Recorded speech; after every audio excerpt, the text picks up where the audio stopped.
आज का वीडियो जो है वो थोड़ा सा हट के होने वाला है, क्योंकि आज हम अपने कॉलेज लाइफ में जो थोड़ा सा इंसिडेंट हुआ था, कुछ ऐसी बातें हैं जिसको स्टूडेंट लाइफ को जानना ज़रूरी है। स्टूडेंट को जानना ज़रूरी है, चाहे वो आप इंटर के स्टूडेंट हो, फिर 10th के स्टूडेंट हो, या फिर आप 12th के स्टूडेंट हो, या फिर कहीं इंजीनियरिंग कर रहे हो, या फिर डिप्लोमा कर रहे हो। तो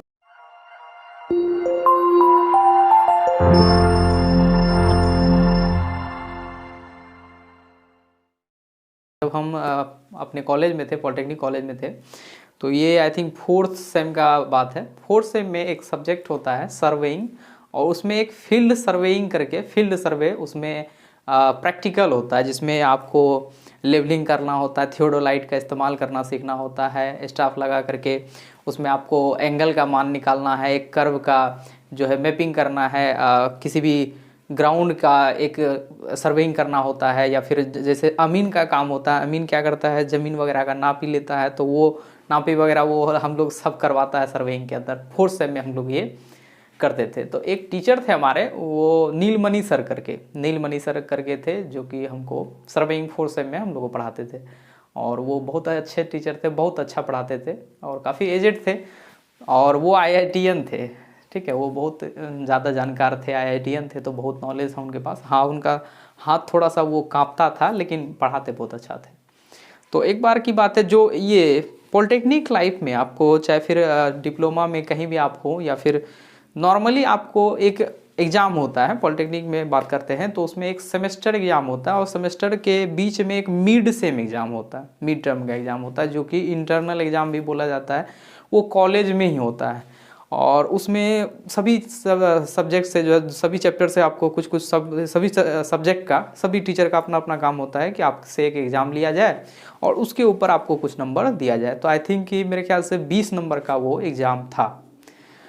और ये एग्ज़ाम में बहुत ज़्यादा गलत अफवाह जो फैला हुआ है, बहुत ज़्यादा लोगों में गलत फहमियाँ। स्टूडेंट जब भी जाता है तो उसके भी साथ ये बहुत बड़ा स्कैम हो जाता है जब उसको सच्चाई पता चलती है। तो सच्चाई इसमें बात क्या है कि बहुत ज़्यादा लोग मानता है, बोलता है। रीमर हम लोग जब गए थे तो हम लोग को भी पता चला कि अरे इंटरनल में कुछ नहीं होता, ऐसे नॉर्मल है, आप तुम आराम से पढ़ाई करो, मन करेगा तो लिखना, नहीं मन करेगा तो मत लिखना, नंबर मिल जाता है। ये सबसे बड़ी गलतफहमी है किसी भी इंजीनियरिंग लाइफ में। या फिर आप अगर 10th 12th कर रहे हैं तो इसमें भी अगर इंटरनल एग्ज़ाम आप अच्छे से देते हैं, जो कि नमाही, जिसको सेंटअप एग्ज़ाम बोला जाता है, सेंटअप एग्ज़ाम आप अगर अच्छे से देते हैं तो आपका बोर्ड भी बहुत अच्छा जाएगा, क्योंकि आपको मेन जो एक्सपीरियंस मिलता है वो सेंटअप एग्ज़ाम से ही मिलता है। और उसी तरह से डिप्लोमा में या फिर टेक्निकल डिग्री में अगर आप मिड सेम का एग्ज़ाम देते हैं तो मिड सेम ही आपका मेन हो जाता है, क्योंकि मिड सेम में अगर अच्छा परफॉर्मेंस करिएगा तो आपको फाइनल एग्ज़ाम में भी अच्छा परफॉर्मेंस करने का मौका मिलेगा, मतलब अच्छा एक्सपीरियंस मिलेगा। क्योंकि अगर इधर बनाए हैं तो पढ़ें तब तो बनाएं, और वही काम आपको आगे जा कर के फ़ायदा करेगा। तो ये बहुत बड़ा गलतफहमी है कि मिड सेम में जो है कॉपी जांच नहीं होती है, नंबर ऐसे ही मिल जाता है, लिखो ना लिखो। ये सबसे गलतफहमी, बहुत बड़ी गलतफहमी है। तो हमारे साथ क्या हुआ था कि बाद बाकी सब्जेक्ट का तो नॉर्मल था, हम कर लिए थे। और जब नीलमणि सर का बात आया तो नीलमणि सर के साथ हमारा बहुत बड़ा अटैचमेंट था, बहुत ज़्यादा अटैचमेंट था, क्योंकि हम उनके साथ जो है थियोडोलाइट का जो भी प्रैक्टिकल था, या फिर फील्ड में जो भी प्रैक्टिकल था, हम उनके साथ बहुत ज़्यादा प्रैक्टिकल किए थे। फील्ड में जाकर के सभी चीज़ को, जैसे कि एंगल करना, एंगल नापना, ये सारे काम बहुत ज़्यादा हम लोग किए थे। तो उनके साथ एक हमारा अच्छा बॉन्डिंग था, बहुत अच्छा मानते थे हमको, और बताते थे बढ़िया से, सब चीज़ सिखाते थे, तो बहुत अच्छा बॉन्डिंग था। तो उनका सब्जेक्ट का एग्ज़ाम था, 20 नंबर का मेरे ख्याल से एग्ज़ाम था। 20 नंबर का एग्ज़ाम देना था, उसमें 4-5 क्वेश्चन था और हमको बनाना था। तो वही बात याद आया कि चलो बनाना नहीं बनाना कोई फ़र्क नहीं पड़ता है। तो हम क्या किए कि उसमें 2 या 3 सवाल का जवाब देना था, हम एक सवाल का जवाब उसमें दिए। ठीक है, एक सवाल को हम डिटेल्स में बनाए, सोचे कि अरे नंबर मिलना ही है, ऊपर से नीलमणि सर है, बहुत अच्छे से जानते हैं, तो नंबर तो मिल ही जाएगा। तो उसके बारे में हम ज़्यादा सोचे नहीं, और नॉर्मली बना करके हम वहाँ से चले आए कि चलो क्या मेहनत करना है, कॉपी बना करके जमा करके निकल गए। और उसमें एक चीज़ होता है आपको इंटरनल एग्ज़ाम में, पॉलिटेक्निक लाइफ में, कि अगर जैसे कि उसका जब एग्ज़ाम का रिजल्ट जो आता है, रिजल्ट बनाते कॉपी चेक होता है, सर लोग कॉपी चेक करते हैं, तो रिजल्ट जब ऑनलाइन चढ़ाने से पहले आपको दिखाया जाता है, बताया जाता है क्लास में कि हाँ आपको इतना नंबर मिला, इनको इतना नंबर, इनको इतना नंबर, सब बताया जाता है। तो हम उस दिन क्लास नहीं गए थे, तो मेरा दोस्त वगैरह कॉल किया कि अरे तुमको नंबर जो है इतना ही मिला है। उस 20 नंबर में, 20 नंबर का ही था मेरे ख्याल से, 20 नंबर में लगभग आपको 18-19 मिलता था, मिलता है, सबको दिया जाता है। तो हमको वहाँ पे जो है 13 या 12 नंबर मिला था। तो हमको फ़ोन किया कि ऐसा सा बात है, तुमको बहुत कम नंबर दिया गया है, जो गड़बड़ाएगा तुम बात कर लो। तो हमको भी लगा कि ये कैसे हो गया। तो मिले, अगले दिन गए कि क्लास में सर से मिले, सर से बात किए, क्लास से बाहर मिले कि सर ऐसा सब बात है, हमको इतना नंबर कम काहे दिए। तो सर बोलते हैं कि तुमने कुछ लिखा ही नहीं। जहाँ कि हम लोग गलतफहमी में हैं कि ये बहुत बड़ी गलतफहमी है, बहुत बड़ा ही गलतफहमी है, बहुत बड़ा स्कैम हो जाता है ये। हम बोले कि हमको लगा कॉपी चेक नहीं होगा। बोला कौन बोलता है कॉपी चेक नहीं होता, कॉपी चेक होता है। और सबसे बड़ा ताज्जुब तब लगा जब उनके पास एक साइड बैग हुआ करता था, साइड बैग जो पर्स टाइप होता है ना, जेंट्स साइड बैग रखते थे, और उसमें सारे कॉपी जो है रखे हुए थे। और तुरंत मेरा कॉपी निकाल करके उन्होंने दिखाया कि देखो तुम क्या बनाया है, इतना ही बनाया है, कैसे तुमको नंबर दे। इतना बड़ा शौक लगा, ज़िंदगी में पहली बार उतना बड़ा झटका लगा है। मतलब दंग ये इस बात का हुआ कि उनके पास मेरा कॉपी था, कॉपी निकाल करके दिखाया कि देखो तुम कुछ लिखा ही नहीं, तुमको कैसे नंबर दे हम। अब हमको बहुत बड़ा, अब कुछ बोल भी नहीं सकते हैं कि आपके पास उनके पास आपका सबूत है कि भाई आपने कुछ नहीं लिखा, हम कैसे नंबर दे दे। एक तो बात तो सही है।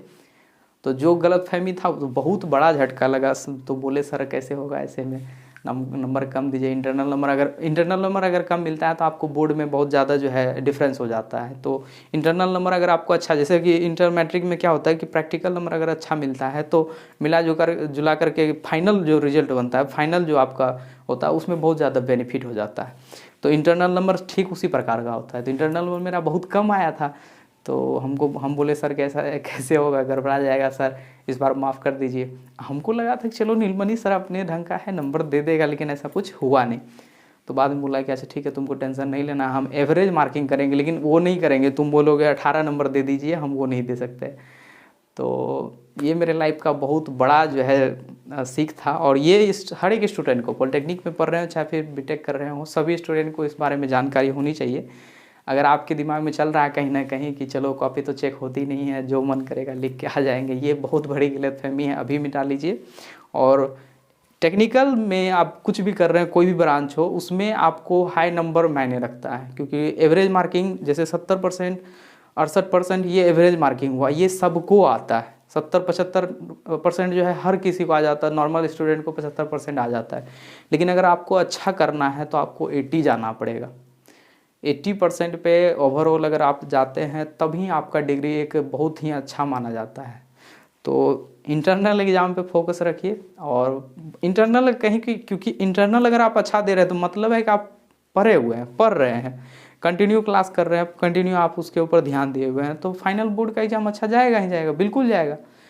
तो इसीलिए आपको इसको इग्नोर नहीं करना है कि चलो ऐसा होता नहीं होता, ये गलतफहमी सबसे पहले मिटाना है और अच्छे से पढ़ाई करना है। अगर आप अच्छे से करते, क्योंकि टेक्निकल में मार्क्स ही बहुत ज़्यादा मायने रखता है कि कितना रिजल्ट, कितना परसेंटेज आपको आया, परसेंटाइल कितना आया है।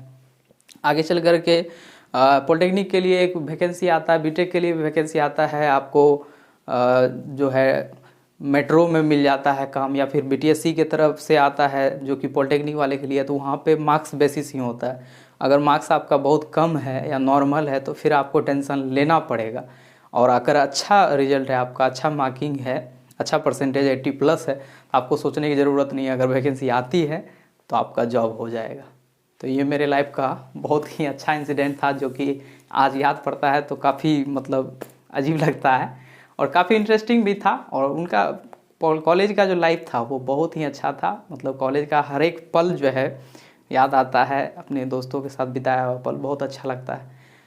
तो आप भी अगर देखिए, कॉलेज में दो चीज़ होता है, एक तो आपका मेमोरी बनता है, अगर सक्सेस हो जाते हैं तब, नहीं तो वही मेमोरी आपको बहुत सताती है कि इतना बदमाशी किए, इतना ये किए, उतना ये किए, ये नहीं करते तो ऐसा हो जाता, ये नहीं करते तो ऐसा होता। और वही अगर आप सही रास्ते पे चले जाते हैं तो आपको लगता है कि वो मेमोरी बन जाता है आपके लिए, कि एक अच्छा यादगार के रूप में हो जाता है। और अगर सक्सेस नहीं मिलता है तो वही एक बुरी याद बन कर रह जाती है, बुरे याददाश्त बन के रह जाता है। तो बुरे याददाश्त नहीं बनाना है तो आप उसी समय सेमेस्टर में ही आपको अच्छा करना है ताकि बाद में इसके लिए पछताना ना पड़े। तो यही था मेरे लाइफ का एक अजीब सा इंसिडेंट जो कि बहुत ही इंटरेस्टिंग रहा है मेरे लाइफ में। वो चीज़ हमको बहुत कुछ सिखाया जिसकी वजह से हम 6 सेम में जाकर के यानी फाइनल सेम में बहुत अपने आप में इम्प्रूवमेंट लाए और बहुत अच्छा रिजल्ट रहा। और आप सबसे अनुरोध है कि ऐसा कीजिए ताकि आप भी आगे चल कर के पछताना ना पड़े। ठीक है, मिलता है इसी प्रकार के इंटरेस्टिंग वीडियो के लिए चैनल को सब्सक्राइब करें और बेल आइकन को दबाना ना भूलें। अगर बेल आइकन दबा देते हैं तो आपको हमारी आने वाली वीडियो के नोटिफिकेशन मिल जाएंगे, वो भी सबसे पहले। तो मिलते हैं इसी तरह के एक इंटरेस्टिंग वीडियो के साथ, तब तक के लिए जय हिंद, जय भारत।